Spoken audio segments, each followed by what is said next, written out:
I've played about a total of 40 hours of Monster Hunter Rise so far, and I'm not going to deny it.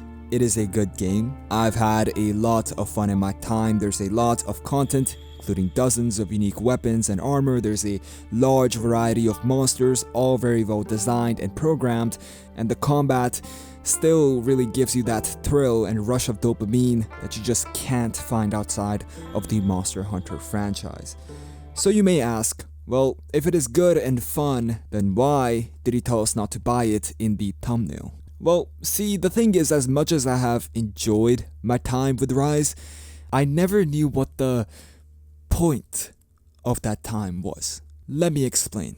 I am sure you all remember Monster Hunter World, and for those who don't, it was a brand new modern reimagining of the franchise, which released about 5 years ago. Pretty hard to believe it's been that much time, but it's true. The game not only brought the whole series into the next generation both graphically and gameplay wise, but was also critically acclaimed, and for me was the best game of 2018. Yes, even taking God of War and Red Dead Redemption 2 into consideration, because it was just such a immersive experience as you jumped in and saw the beautiful graphics and sceneries inside of all the maps, if that's the Coral Highlands or the ancient forest, and inside of these maps, the atmosphere that was carried was also completely unrivaled, as you really saw the vegetation and lush vistas flourish while running around these huge environments, and tracked monsters that felt like really belonged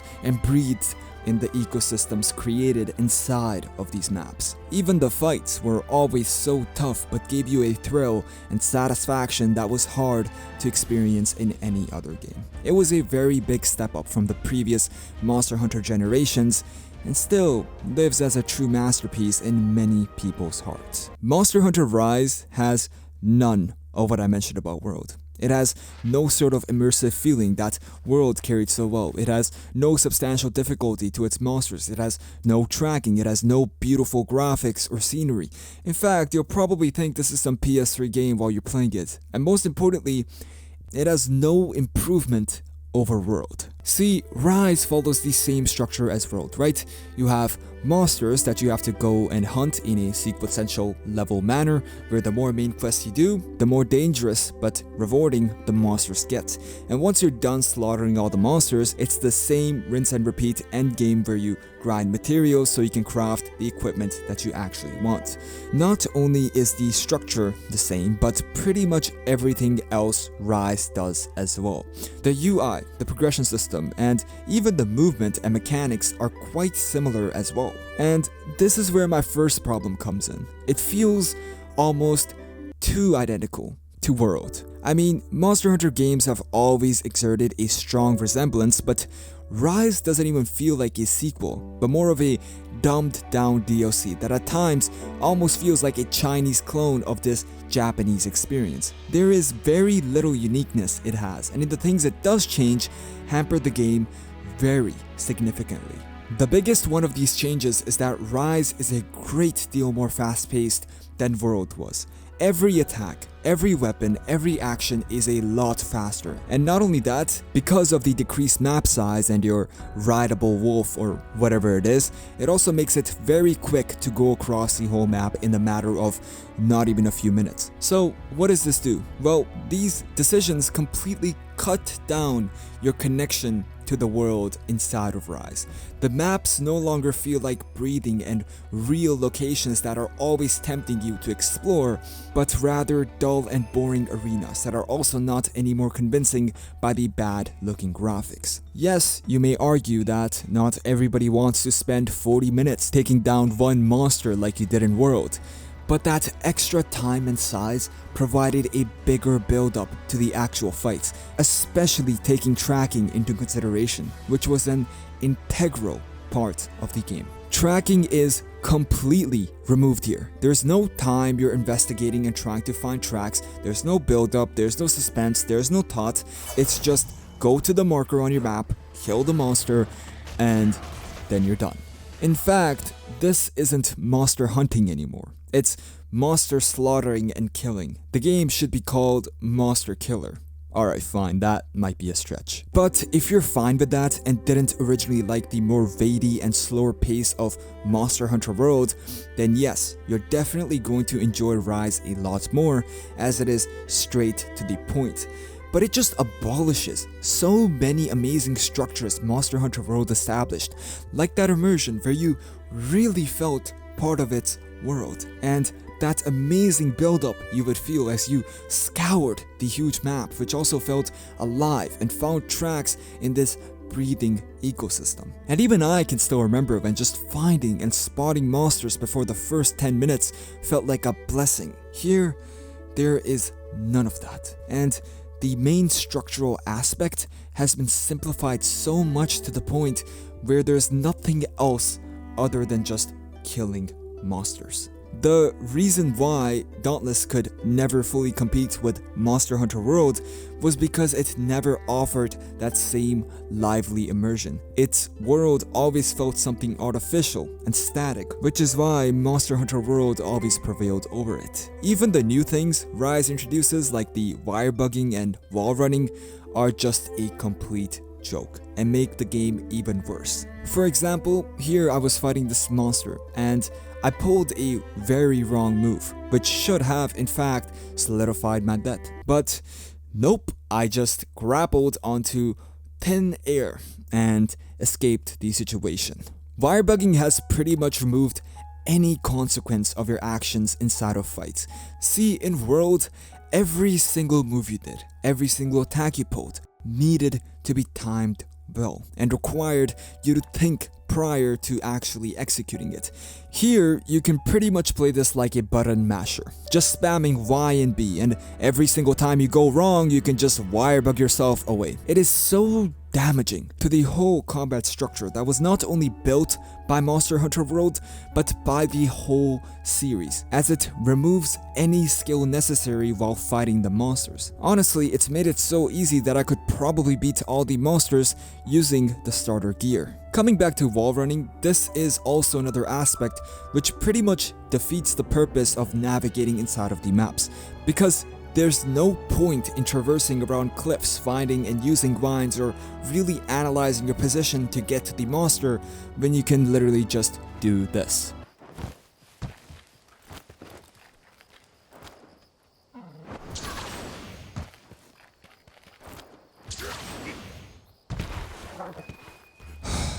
What is this f***ing Assassin's Creed Rise? I still remember in World when I was really not only engaging in the combat, but also the discovering of the world and exploration of these beautiful, vast areas. Hell, even the hub area here feels extremely dead, especially when you compare it to what Worlds felt like. Look, Rise is fun and enjoyable. I'm not saying the game is horrible, please don't take that away from this. But what my point here is that it doesn't really have a reason to exist outside of the Switch on platforms where Monster Hunter World already does, when a game with a much bigger caliber, ambition, and quality already exists where Rise does. From the first hour to my last 40th, there was not a single minute where I didn't think about World. Every single moment inside of this game feels like an ad for people who have played Monster Hunter World, where you're constantly having this urge to play the previous game because of how good Rise can sometimes be. I know it's a little bit weird to say that, but seriously, that's how I feel when playing Rise. It reminds me how much exactly better this moment or this moment could be if it was just inside of World. Monsters are very well made in Rise, there's no doubting or denying that. They have very impressive movesets, especially that monkey in the game. I'm pretty sure it was called Baiston. I might be pronouncing that wrong, but this man pulled some serious moves. I mean, look at this. It's wild to think about how much time and effort probably went into programming these monsters that have such versatility like this. But as great fun as it is to fight them, the problem is, none of these monsters feel like monsters. None of them scare me. None of them make me feel terrified.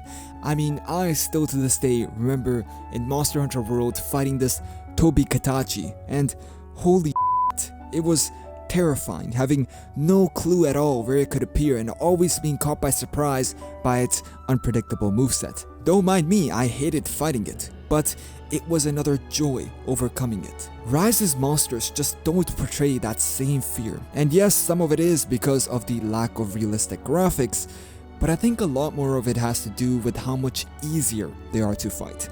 Your average Rampion no longer takes 30-40 minutes to beat, but now just a mere 10 minutes. It's like your character is on roids. Also, you no longer need to fight them again and again to really get a grasp on their attack patterns, especially when your character very loudly, I have to say, shouts out this every single time some heavy attack is happening.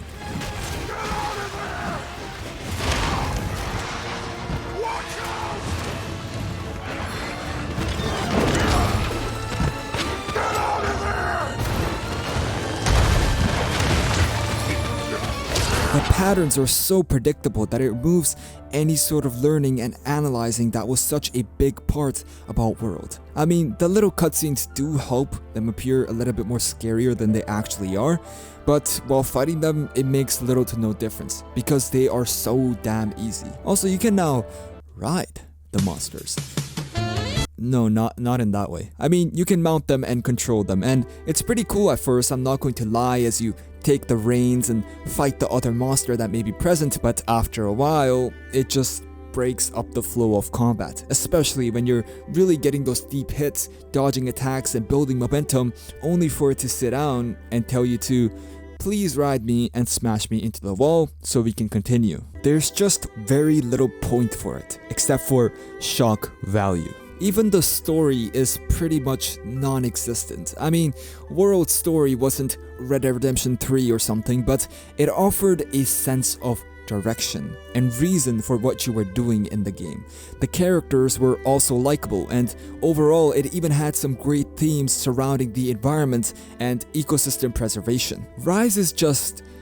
I don't even know what it's about, man. It is so meaningless and just adds absolutely nothing to the game. There's no reason on why you're killing these monsters, except you have to defend the village. So go and slaughter them in this volcanic region 1,000 kilometers away from Kakamura. It's just one of those narratives that's not only bad, but also makes absolutely no sense. Now, do I think I'm being harsh? Maybe, because I want you to remember that Rise is meant to be a Switch game. It was released first and foremost for people playing on the Switch, the people who wanted to get quick sessions just before they got off a bus or at a break at work. But I don't think that's an excuse for the degradation from the previous entry of the franchise. And I honestly think, due to this whole Nintendo exclusivity deal, it genuinely in the end hurt the game and led to this finally one of those times where you see hardware holding back a developer, holding back ideas and innovations, and most importantly, holding back greatness. I am sure Capcom wanted to make more than a dumbed down Monster Hunter World clone. But especially because of CEOs wanting to push their own cash goats, especially on the Switch, it's just not possible. Monster Hunter World established this standard that I was expecting Rise to follow, and while it is still an excellent Switch game, hell, even a very good game on all platforms, there's Monster Hunter World that exists on all those other platforms. A game that pretty much beats Monster Hunter Rise in every single aspect. Graphics, combat, environment, immersion, content, pace, monsters, setting, and in the end, there's no real purpose for Rise to exist outside of being the best Monster Hunter game on the Switch. Which is why I believe they should have never developed it exclusively for the Switch in mind, but rather developed it for the newer generation and then scaled that down heavily and then put it on the Switch. Because honestly, the first hours you'll play of this game, if you're on PC or console, will be the only ones you'll play, as you'll keep unconsciously comparing it to Monster Hunter World. You'll keep saying stuff to yourself in your head like, oh, the graphics were a lot better on World. Oh, the combat was a lot more weighty in World. Oh, this monster was a lot more difficult and terrifying in World. Oh, the overall difficulty was a lot more hard in World. And as you do that, you'll just want to play Monster Hunter World instead. Like, yeah, you're having fun with Rise, but why not just play the superior version of it instead? Rise feels recycled and a degraded version of its big brother. So, unless you're on the Switch, rather than buying or playing Rise, just play Monster Hunter World, because not only will it be as good as Rise, but better in every single thing it does. And you'll also alongside get to play one of the best games ever to exist.